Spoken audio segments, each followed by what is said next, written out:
All right, everybody, welcome to Monday Mentor. Let me know where you're calling in from, and love to give you a shout out as we get started. Go ahead and click on the chat and let us know where we're calling in from. Let me know if you can see my screen as well. It should say why humans fail, which is what we're going to talk about today, and the solution to that. So excited that you guys are here. Go ahead and click on the chat. Let me know if you can hear me, see me, and see the screen. Okay, sweet. Ernie's here. Hey, Ernie, welcome. Sharon's here from California. Ron is here. Gary's here from Bolingbrook, Illinois. Awesome. Good stuff. Going to go ahead and stream this in the Facebook group as well. And really excited about today's training. I get to lead it today, which is fun. It's been a while. And one of my sort of core philosophies is learning out loud. I love to take something that I'm learning in my own life and business and share it with you. I think it's really important as mentors that we're teachers and we're constantly learning. So this is something that I'm learning in my own life and business, and I can't wait to share it with you. It's made such a dramatic impact already, and I think you're going to get a lot out of it as well. Why humans fail. That's what we're going to call it today. All right, awesome. Looks good. Going live here in the Facebook group. So welcome everybody to Monday Mentor. It is 3 p.m. Eastern, 2 o'clock Central, and you are in the right place if you want to know how do you improve your results in your life and your business. And I'm audaciously calling this presentation Why Humans Fail, with the promise that I'm going to help you figure out how to not fail. How does that sound to you? Let me know in the chat if you want to learn how to not fail. Sounds pretty good, right? All right, I'm looking for interaction with you guys. Awesome. And Dan's here. Dan, I'm going to go ahead and promote you as a panelist as well. All right, cool. So Sheila's in, and somebody says rocket. Caleb's here from Newfoundland. DJ says good to go. Oh, hey there, Dan.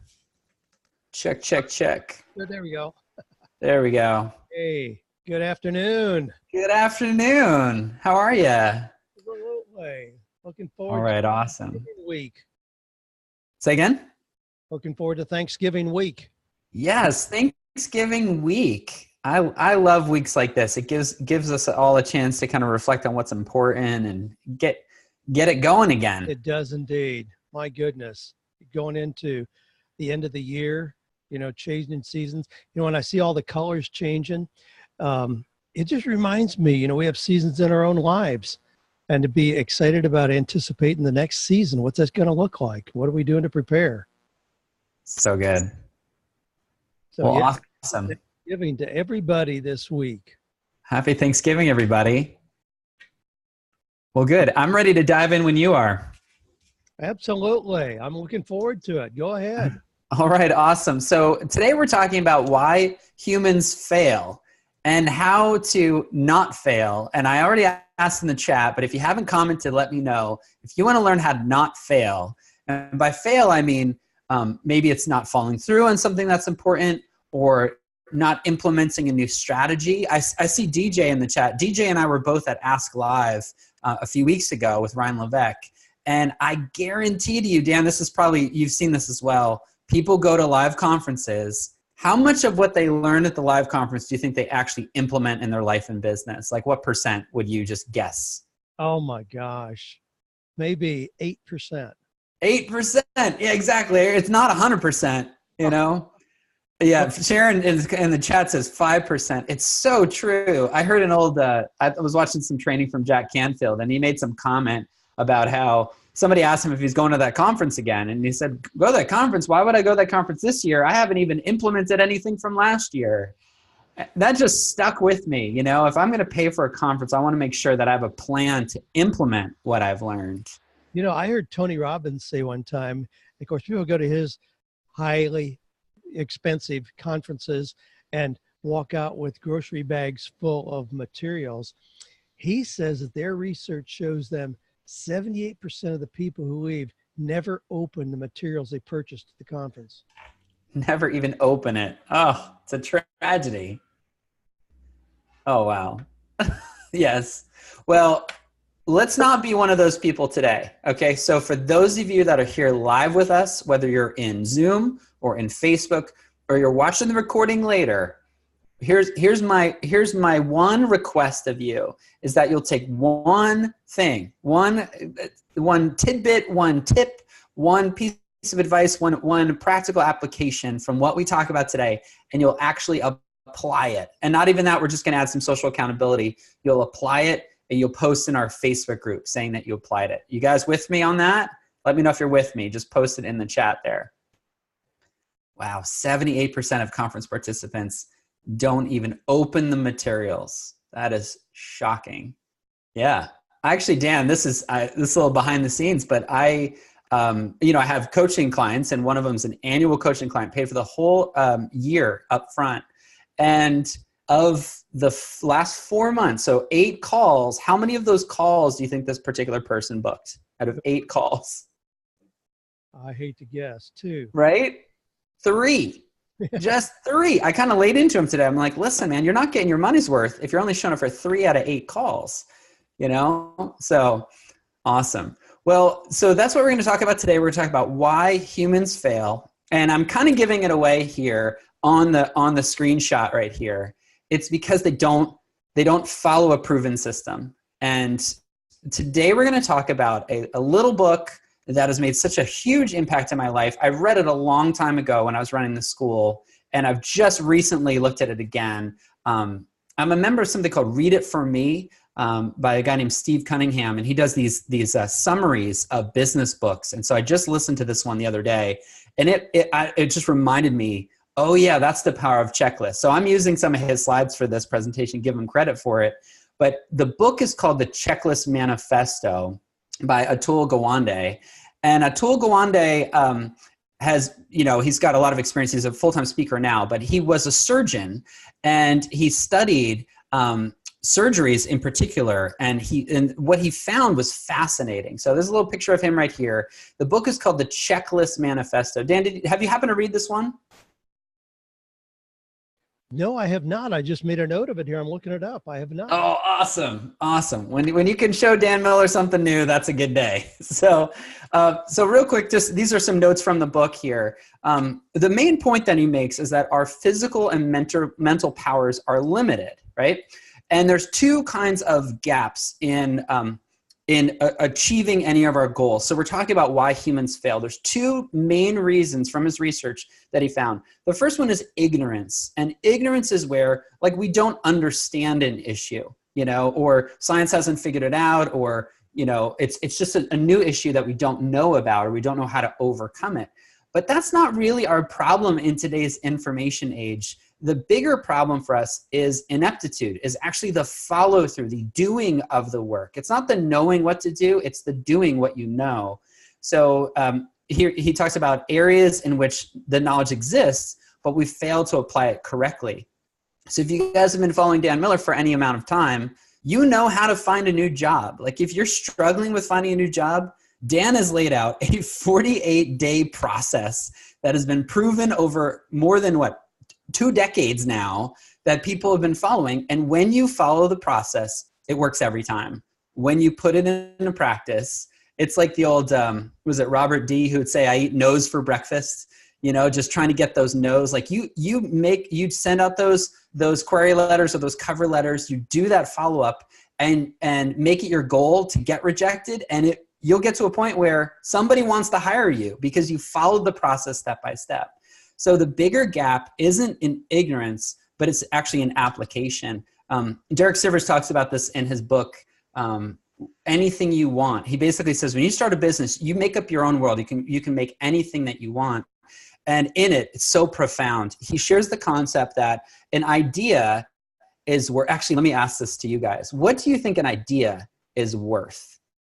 I know that's a loaded question, but just put it in the chat with a number. How many dollars do you think an idea is worth?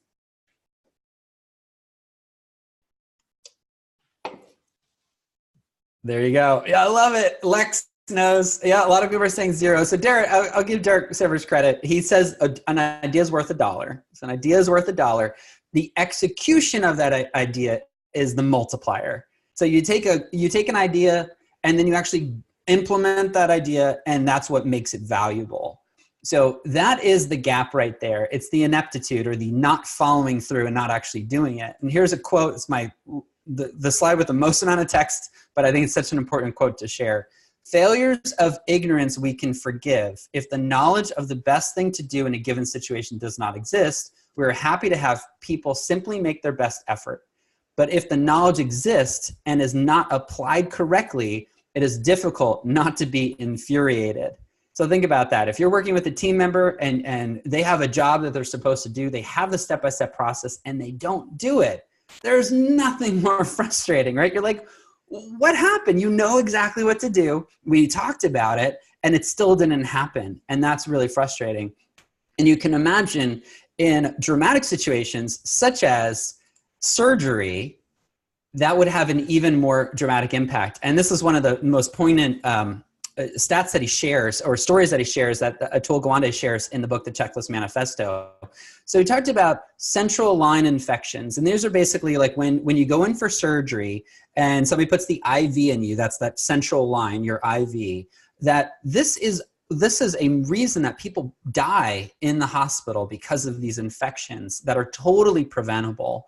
So there was a head of a hospital who took it down to 5 steps. There were just 5 steps that every surgeon needs to follow whenever they're doing surgery, whenever they're doing the central line, putting the IV line in.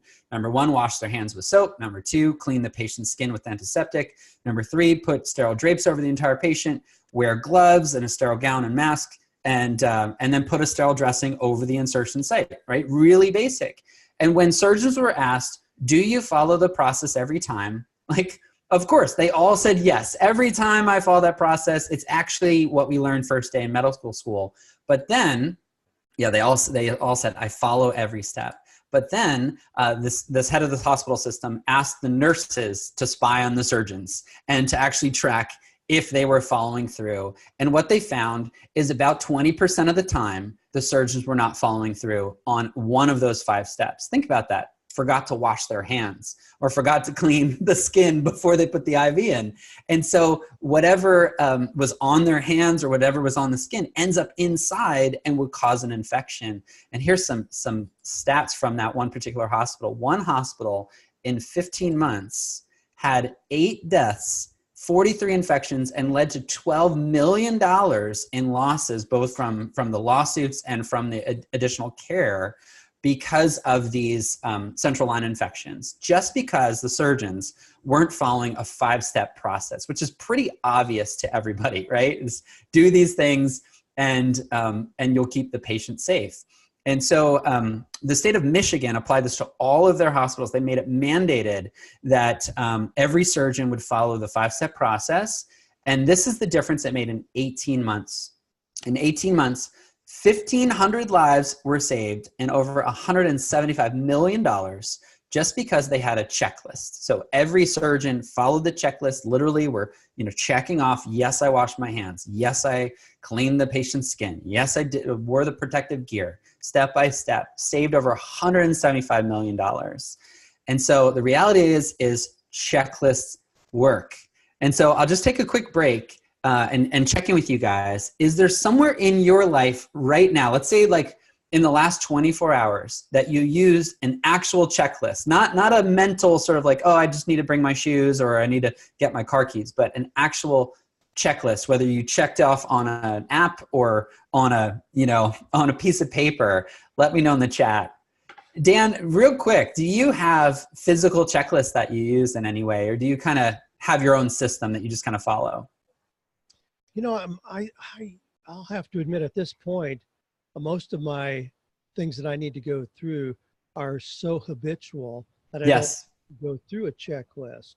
Like when I get up in the morning, you know how protective I am over the first 2 hours in the morning. And there are things that I do every single morning before I ever start, looking at email or engaging with a client or our online community or anything. But I don't really have a physical checklist that I go through now.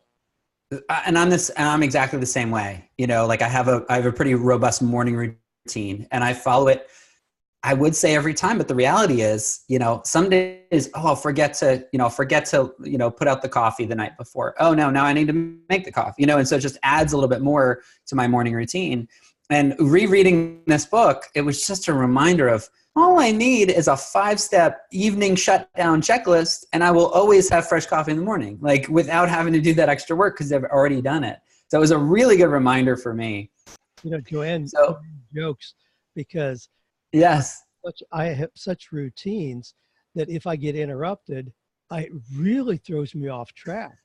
exactly. Like, my gosh, I can forget something that seems to be really critical because I got out of the sequence of doing them right in a row like I normally do. Oh, absolutely. Yeah, you get the gotta minute meetings. That happened to me all the time when I worked in an office. I had my own sort of like, okay, this is what I need to do to whatever it was, get ready for a board meeting. And then I'd have a teacher, do a, hey, you got a minute? And they come in and then I kind of forget where I was. And then all of a sudden, we didn't have the board notes printed, which is what I would normally do, but I got interrupted in the middle of my thought process. And there's such a difference between a thought process and a checklist. So these are 2 reasons why checklists work. Number one, and this is from the book, it helps us remember the right sequence of steps to perform an important action. It is particularly helpful in what engineers call an all or nothing process, where missing one of the steps means you might as well have not made any effort at all. And this can often happen, in our world of content production, when there's something that we need to follow, and we forget about it or we miss that step, it's like doing the project 2 times over, and so that can be really helpful. I know I do a lot of video editing stuff, and if I don't video edit in exactly the same way each time, it compounds the amount of time it takes to do that process because I forgot one little step. So I definitely want to start using checklists in my own work. And then the second reason that checklists work is it prevents us from lulling ourselves into skipping steps, even if we remember them. And this is the one that like hit me like right between the eyes. It's like I'm so comfortable with certain routines that I have, but I'll still forget because I'm like, I got it. It's not a big deal. I'll just follow it. I'll just do what I normally do. But if I had a little just simple 5-step checklist, it would really change my day. And let me give you a quick example. I'm going to reshare my screen here. I have another document. I'm a little embarrassed to share, but I think it's such a good point. So I blame my newfound enthusiasm for checklists on this crazy muscle guy right here. This is Ryan Terry, and he's like Mr. Olympia from a few years ago. But check this out. I have had this workout, PDF that I bought from him, years ago.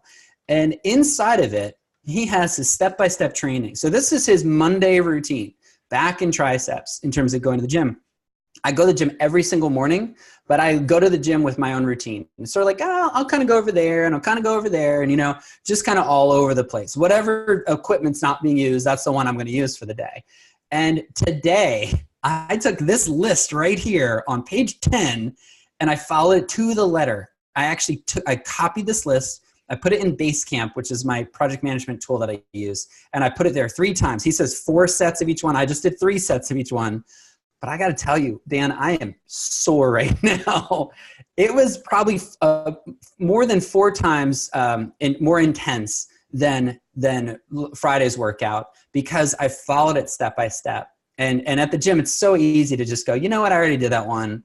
I'll kind of do that one. I'll just do 5 minutes on the treadmill instead of 20, like I said I would. But if you had said 20 on the checklist, then you don't cheat yourself, because it's right on there. So hopefully that inspires you a little bit. Man, I can hear exactly how that can go, especially if you're at a gym with a lot of other people around. Yes. Distraction, and all of a sudden you're off track. But having a checklist, I can see how that can make a big difference. Absolutely. Okay, so here are a few reasons to use a checklist. So what I'm suggesting to you guys today is that you take one area of your life. So if you do podcasts, make a podcast checklist. Or, if you have a goal of getting in shape for the new year, right? We are now past November, 15th, where you do your 48-day plan. Is it 15th or 16th? 14th. The 14th. There you go. So we're now past, you should have your annual goals now. And if Sheila's here, she can probably post the link. I think it's what, 48days.com/goals. Yep, that's it. So if you haven't filled out your goals, now's the time to do it.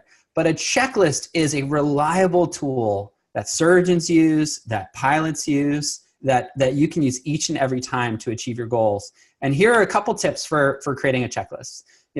Number one, just the minimum necessary steps. Number two, you want to make it explicit. So like be really specific, like if you're going to do a workout, how many miles or how many minutes or how many reps or whatever it happens to be. They give us the opportunity to verify we've done things correctly. And I got to tell you, the more comfortable I get doing something, the easier it is to just kind of skim over it. But knowing that, did I do it the right way? Having a checklist to say, I'll go back and just reread it through. I love our mutual friend, Ken Davis. He says, OIFL, on your feet out loud. It's like his strategy for anytime you write anything. And I use that all the time. I'll write an important email or a proposal or whatever it is. And I've just learned, hey, one of my steps is I need to, on my feet out loud, I need to read it out loud. And every time I'll find at least one mistake, because there's something about going through that list and seeing it and hearing it, hearing yourself read it out loud. And then also, checklists instill a discipline of higher performance. And this is the one that I was like, okay, you got me, Atul. Like, this is the one. Like, why would I, instead of doing things at 80% quality level, like why not do it at 100% every time so that I can now focus my mental energy on innovating the next step and kind of take my life and business to the next level. And I think just not using a checklist, what it's doing is I'm accessing a part of my brain that's having to be creative. Oh, what did I do yesterday? Oh, that's right. Like you're spending all this mental energy. And our mutual friend, Don Miller, like he talks about how the brain is lazy. Like the brain does not want to use up energy. And so having a checklist, it becomes more rote, it becomes more organic, more natural, and it lets you think about different things. Instead of thinking about what do I need to remember, you can actually focus on, serving your audience, content creation, whatever it happens to be.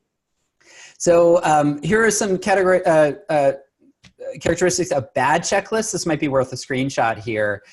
If you do use checklists, a bad checklist, according to Atul, is vague and imprecise, long, hard to use, and impractical, made by people with no awareness of situations that they're to be deployed in, treat people using the tools as dumb or try to spell out every single step, or turning people's brains off instead of turning them on. I think a good checklist gets you to make sure you're following the steps, but obviously you still bring your creativity to the table. And then some good checklists are precise, efficient. Don't try to spell out everything, but just enough for you to trigger that you're going to do it the right way, and provide reminders of only the most critical and important steps. So there's going to be things that are kind of obvious. Don't put them in the checklist. Turn your computer on. You know how to do that already. But the things that are foundational to accomplishing the project definitely go on a checklist.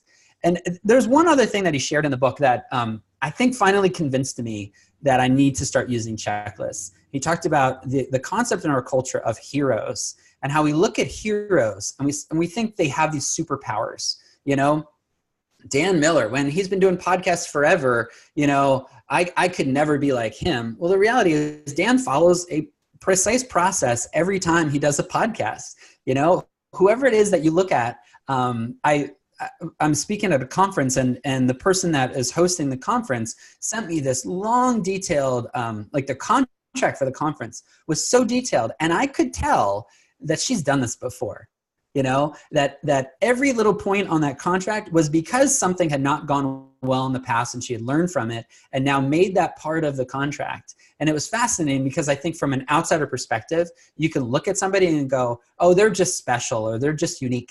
They just have, they know something I don't know. But the truth is, there's no such thing as heroes, right? They're just normal people that are executing on those ideas. They're taking these ideas and they're implementing them consistently to a high quality level. And checklists can help you do that as well. Here's one example. Sully Sullenberger, the guy who Miracle on the Hudson. We all make him a hero, but the reality is, and Atul talks about this in the book, he followed a checklist. So when I'm sure you remember the story, right? The plane that took off in New York and and hit a flock of birds and was about to sink into the Hudson River, or it was, it was out of control. And what did he do? He opened up the checklist from the Airbus checklist, and he looked exactly what I need to do, and he followed a step-by-step process. Of course, he's still a hero, but the reality is a checklist is the tool that helped him know what to do in that situation. And so that's the best thing that I think we could do. Checklists are greater than heroes. Systems are better than abilities, and procedures, and all this is from the book, procedures are greater than skills. So you can get to that next level in your life and work by following a checklist. And I thought we'd open it up for some questions and some examples and share some tools at this point. What do you think, Dan? Hey, good stuff. I got a question on this. Yes. When I look at, like, there are some days, like on Friday, I had a checklist. I had a really long list There you go. Things. But now here's where I guess I questioned a little bit, because when I have a day like that with all these things that I have to check off, I consider that a low productivity day in terms of I'm not really working on big projects. It's more a to-do list. I'm more robotic. You could replace me with a monkey because I'm going through the checklist. Yes. And the days that I have marked out for deep work, Mm-hmm. I know I'm going to be working on a course, a seminar, a speaking presentation, or a manuscript. Yep. There I don't have checklist, and I feel like I'm doing my best work because I've got one big project in mind. Yes. Now, help me kind of unpack that a little bit. I love it. Okay, so here's the whole system. Okay, and this is for maybe some of the newbies, but I think we'll find a way to get to the answer to your question. So let's say you wanted to start a podcast. The first thing is you don't just create it in a vacuum. You follow a good teacher. You follow somebody who already has a podcast. So you go to a Pat Flynn or John Lee Dumas or somebody like that who has a podcast course already, and they teach you their system. And what you do is you use a tool. There's one that's highly recommended. A number of my friends use it. It's called Sweet Process. So Sweet Process is basically, these are the steps of podcast production. So number one, you follow a system, you find somebody that you trust. Number two is you document the steps. And then number three is you follow those steps. So I think, Dan, when you look at like, how do you create a course, or how do you get ready for, a conference presentation? Imagine if you were to start with a track record already. I think that's where you're kind of cheating, because you've done all these things before. So you kind of know innately, oh, well, I've written a book, so I know exactly the kind of the steps. I think what could happen for those that are new at something, and we're all new at something, right? We're not experts in everything, is to follow a proven process to get us, our ground zero is maybe the third floor already, So it can help us skip the learning curve and to kind of start at a higher level than we would by fumbling and figuring out on our own. For you, I think since have already done it, maybe you're on the fifth floor, extending that analogy. Imagine if, as you did that, as you're doing your thing right now, let's say you're working on your next book, or you're, getting ready for a conference presentation. If you were to, there's two ways to do it. The one that I do it with my team is I use QuickTime Recorder, the QuickTime, app right on my computer, or you could use ScreenFlow or whatever it is. And I just record my screen. And as I'm recording my screen, I just talk it out. So, hey guys, I'm updating this ClickFunnels page, and here's what I need to do. And I just tell them the whole thing in a video, and I send the video to my team. And then what they do is they document the process. So these are the 20 steps. They put it in Basecamp, which is the system that we use. And so then the next time one of us is to do a project that's similar to that, even if it's me, right? I can now go into Basecamp and go, oh, that's right. Last time I forgot step 18 and I made sure to add it. So I think that's the rationale for using a checklist. It's not that it's destroying creativity, but it's that it's making sure that you don't skip essential steps. So I think it's a little bit of a right brain, left brain thing, but yeah, that's my answer. Well, yeah, I appreciate that. And as you're talking about it, I realized I do use those steps, and they are a lot of times pretty automatic. Mm-hmm. But I resist having to just check things off. And the more things I have on a checklist, the more I feel like I'm stifling my Yes. creativity, I guess. And I don't Yes. creativity. I don't mean just, just sit there and look at the sun, and hope that I have some great thought. But That's it's right. days where I really dig into something where I've done it so many times that the process is pretty automatic. And I want to really get to the meat of it where I'm unpacking new things and not just going through, the next step on a list. Oh, Wow. it's so good.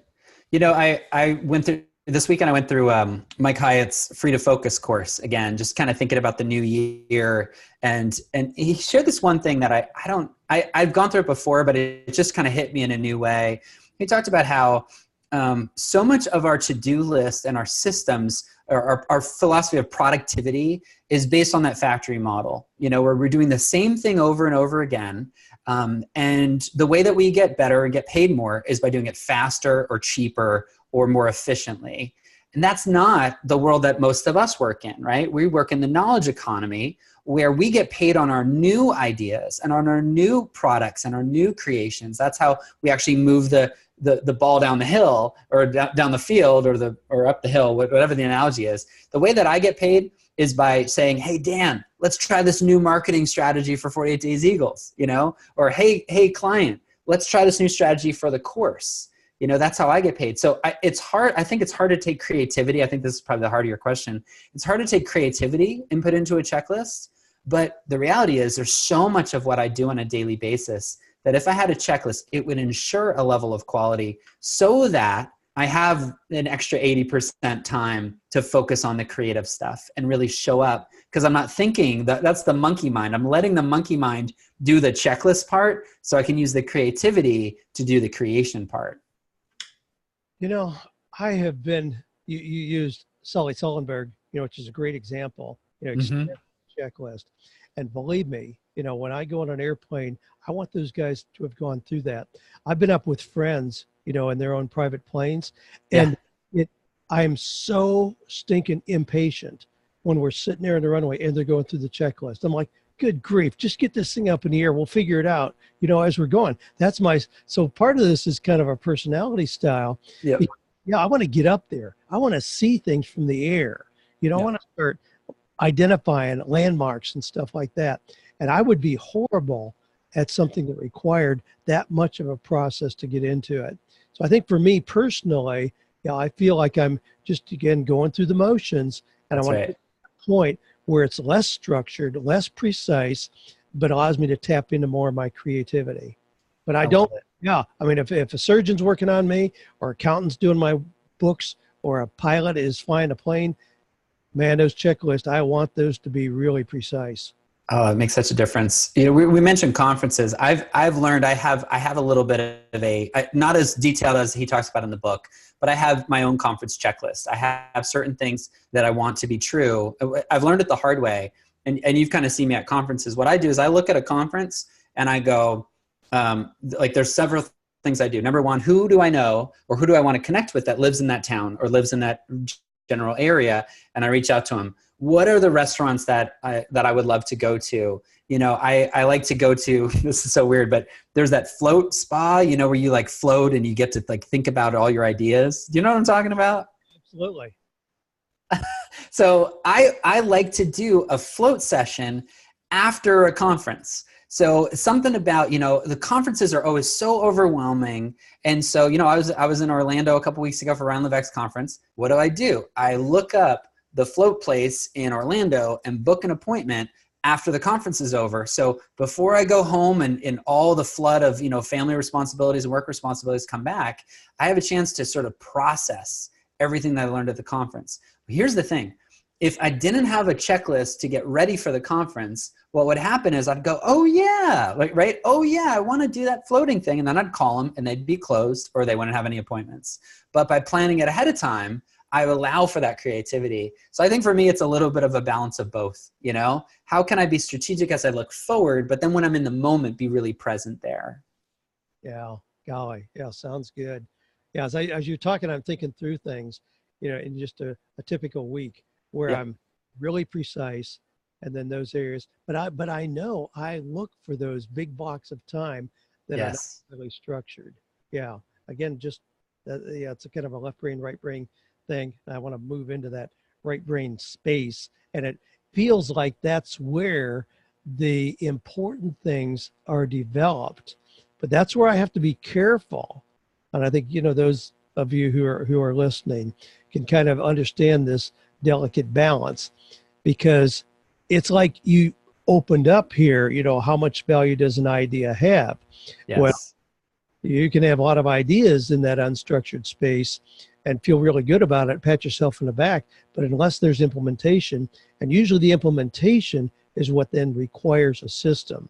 So I want to develop the ideas in an unstructured manner, but if anything ever becomes of those, then it requires a process to bring them to life. Absolutely. So we're happy to take questions. I think for me, the challenge that I'd love to give you guys as you guys think of your questions is take one area of your life that you can use the monkey mind. Like you can use that sort of automaton, sort of just like following a step-by-step process. So for me, I tried it this morning at the gym. I already knew sort of my routine was that I drop the kids off at school and then I take some time. I don't even have a set time. I'm like, I'm just going to go to the gym for a little bit. But actually following a checklist made my workout more efficient and better. And so there's something in your own life, whether it's, how to get ready for dinner or how to shut down the evening or, how to get your podcast going or whatever it is, that I'm sure there could be a checklist that you could implement as well. So let us know in the chat the area of your life that you'd like to try out a checklist. And I'm sure we're going to see some good results. My yard guys were here today. They've actually been doing some more extensive work, just kind of fall cleanup, getting ready for spring already, which I'm really excited about. But, they come in. Now, these are a bunch of guys on a truck. They jump off. But they don't just kind of decide, well, gee, what needs to be done? I'll just go to. They are very precise as I think about it. Who's going to do the edging? Who's going to run the blower? Who's going to be on the walk behind mower? Who's going to be on the riding mower? Who's going to trim tree limbs? Boy, when I think about what they do, they come in and are very, very efficient because they have so clearly laid out the process that they're going to do. If they won, then they'd be wasting a lot of time. And of course, that takes money because I don't pay them by the hour. I pay them to finish the work each week. Yes. That's so good. I see a couple questions. Caleb here is asking, how do we implement a checklist on creating a new idea for a new project? That's tricky. Caleb, what I would say to that is there are things in your life that you can implement a checklist so you free up your own time. So, when I had more of a corporate job, I knew that I had to show up at a certain time. And basically from when I woke up to when I had to show up, that was my morning window. Like I only had this limited window, whatever it was, let's say 90 minutes. So if I were to implement a checklist there and try to improve my efficiency, that's what a checklist is good for, improving efficiency. So improve my efficiency on the little things that don't require creativity. What would happen is I would end my morning routine with an extra space. Maybe I'd show up to the office and now I have 15 minutes for my own creativity. And without a checklist, I only had 5, and then the more I implement that checklist, what would happen is now I've got 30 minutes. Now I can take my creative time because all the rote stuff, all the stuff that I just had to get done anyway, it got done a lot quicker. Yeah. Valerie says she wants to implement a morning and a nighttime checklist. I got to tell you guys, there's nothing sweeter than, sitting at my couch, Bible in my hand, blank journal with a pen, with the right pen, right? My good pen. The fire's on, the coffee is warm. I had my protein shake. It's like this whole system I like to set up. And so now I have some time, but that wouldn't be true if I was just sort of haphazardly doing it, like Dan's talking about with his lawn guys. You don't just haphazardly do it. I've developed a system. It's not quite a checklist, but that's what I think I could do it even better so that I'd have even more of that couch time that I value so much before the kids are awake and the day starts going. Yeah. Sometimes when I make an extensive checklist, like I showed you here for a couple of days ago, when I had so many things I wanted to see if I could get through those, just responding to people, following up on book proposals that people sent me, those kind of things, doing endorsements. So there's something very rewarding about having those on a list so you can check them off. I mean, it does give you a sense of having completion if you can check them off. In response to Caleb's question there, how do you take an idea, or how do you have a check for a new idea? I have a lot of people that come to me and say they have a lot of ideas. They have so many ideas, but they never do anything. And I'd say, wow, what a great place to start, because it's really more challenging for those people who have no ideas. But if you have a lot of ideas, it's a wonderful starting place. You can't stay there because nothing gets done. But I tell them, expand your ideas. If you've got an idea for a food service business that you want to have, come up with 20 ideas for how you could do that, what that could look like. Expand, even if it feels artificial, just add things under so you get at least 20 ideas. Then filter those. Now, this is a 48-day process. I'm going to have a 48-day process for whatever. So expand your list to 20, then filter those through what you know about yourself, your unique skills and abilities, your personality tendencies, your values, dreams, and passions. So there you ought to be able to eliminate a lot of those ideas, even if they were good for somebody else, so that you narrow down to 4 or 5 that fit the criteria, that being the filter of what you know about yourself. Then go a little bit deeper, get the advice and opinion of other people, do a little bit more research, and then choose one idea and act. That's a 48-day process, and you ought to be able to go through lots of ideas, and after 48 days, have a plan of action in place for the one that you're going to do without looking back. I love it. That's awesome. I saw there's a question up here. Unresolved Life said, do you have an app you could recommend? And then podcast episode setup. I think those were 2 questions. So the podcast episode setup, it sounds like that's where you want to do your checklist. The app, there's 3 apps that I might recommend if you're not familiar with them to try. The first one is called Sweet Process. And the nice thing about Sweet Process is once you document your system, let's say it's 12 steps to do something, you can assign it to somebody else. And when they go through it, they click the check through it, and then you get a notification saying, whoever it is, Susie finished the checklist. So you can take something that you do and you can give it to somebody else, and you know that they're going to follow a checklist. So that's Sweet Process. Number 2, and I use this in my business a lot, it's just a spreadsheet. We use Google Sheets. So we can have the list right there in Google Sheets. So we do this for our Monday Mentor guests that we have on, our mentors that we have on. Dan and I have a Google Sheet. We see what's the date, who's the speaker, any other information we need to know. And that's kind of its own checklist. We know that we have somebody that's going to be speaking for that particular day.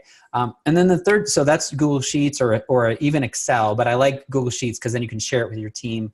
And then the third one, and this is something we just started using about 30 days ago. It's completely changed my day. It's wonderful.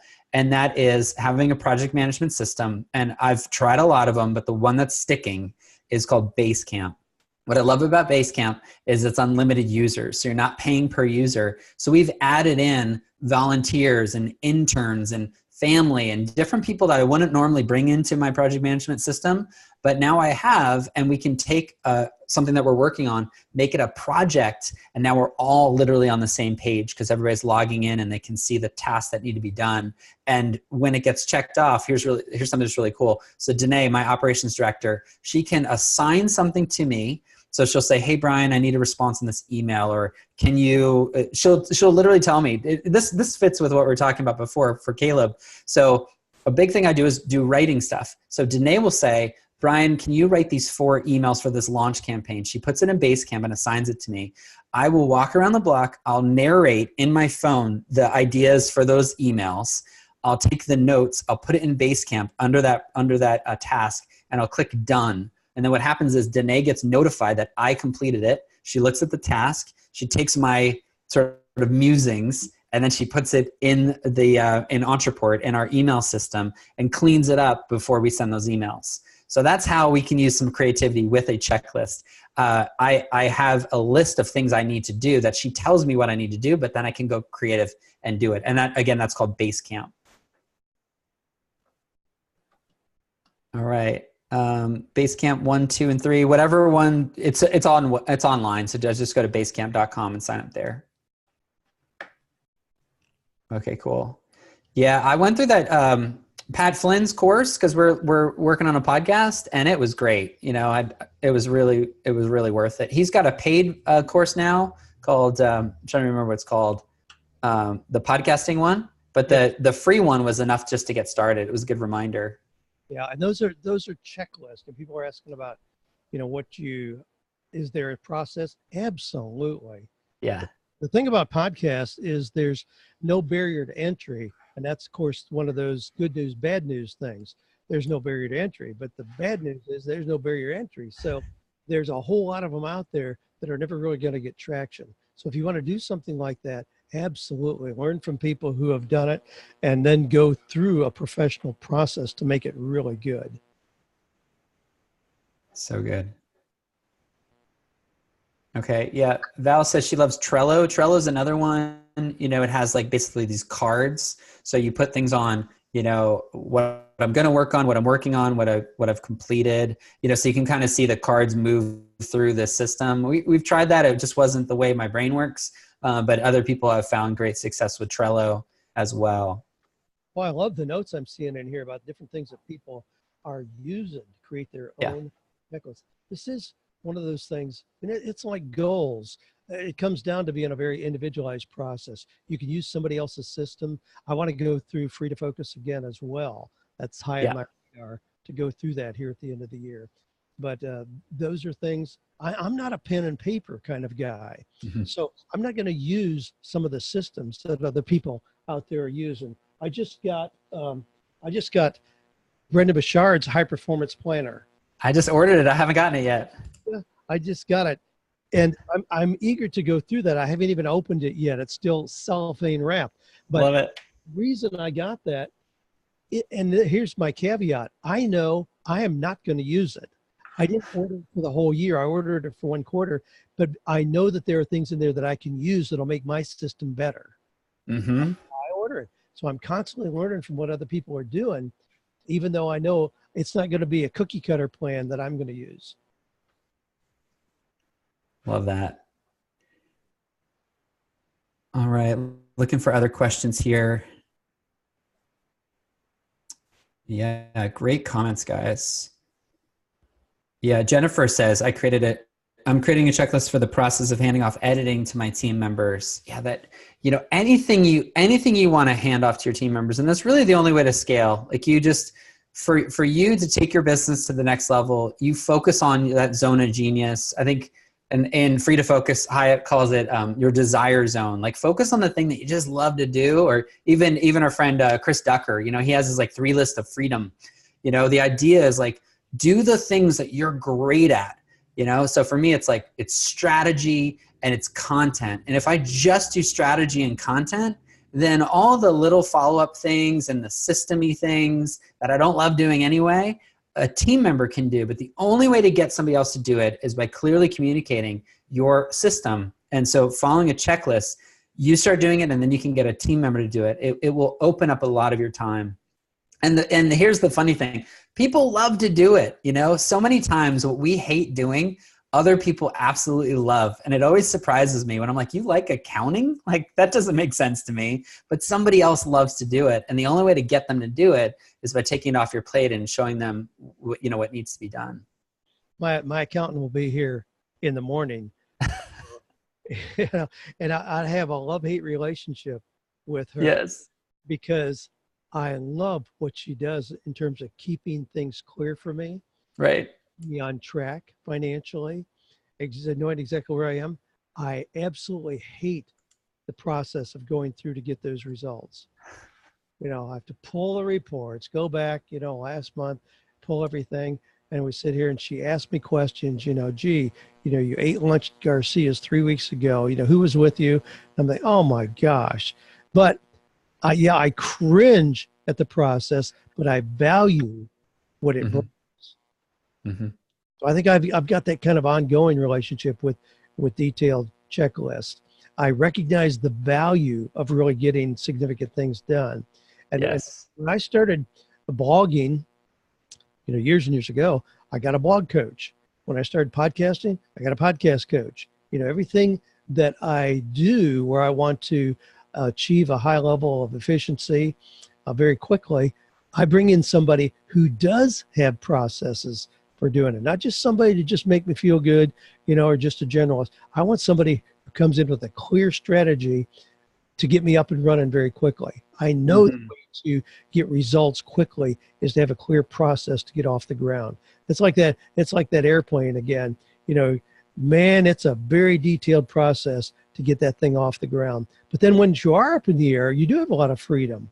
Yes. Bank this thing to the left. Let's circle back around, Dan Miller's sanctuary. Well, how cool is that? But you got to get it off the ground efficiently, or you can't do those high level maneuvers. So good. Well, awesome. We're past the 48-minute mark, but if there's any other questions or comments, we're happy to take those. I think we're good, Brian. I've got a Awesome. questions here. Wow. How do I'm not even sure how this works. How can somebody ask a question that I get personally where it's not in the chat? It would go in the chat, but it goes to, they do a drop down and then they select you. So you'll see it, but like, for example, there's a number of people here that are chatting just to panelists. So just you and me would see it. Okay. Yeah, but they'd have to select Dan, or they'd have to select all panelists. Anything that they comment would still see as a panelist, but sometimes you can also choose everyone, and then everybody would see it. All right. Cool enough.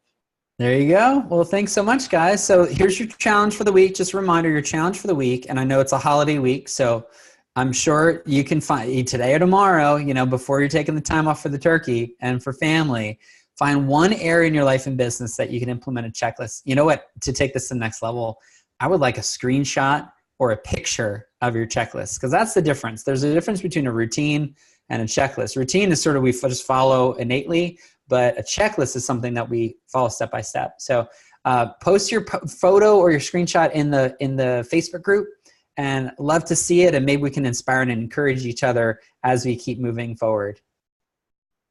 Sounds great. Great stuff, Brian. Thanks so much. Awesome. Thanks, guys. Have a great week.